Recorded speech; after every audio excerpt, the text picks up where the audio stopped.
আসসালামু আলাইকুম। আজকে আমরা জানব হযরত সুলাইমান আলাইহিসসালামের মৃত্যুর বিস্ময়কর ঘটনা। হযরত সুলাইমান আলাইহিসসালাম অদ্বিতীয় ও অনুপম সাম্রাজ্যের অধিকারী ছিলেন।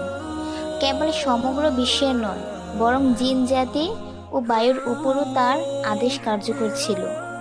কিন্তু এত সব উপকরণ থাকা সত্ত্বেও তিনি মৃত্যুর কবল থেকে রেহাই পেলেন না।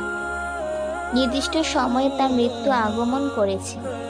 বাইতুল মুকাদ্দাসের নির্মাণ কাজ হযরত দাউদ আলাইহিসসালাম শুরু করেছিলেন এবং হযরত সুলাইমান আলাইহিসসালাম তা শেষ করেন। তার মৃত্যুর পূর্বে কিছু কাজ অবশিষ্ট ছিল।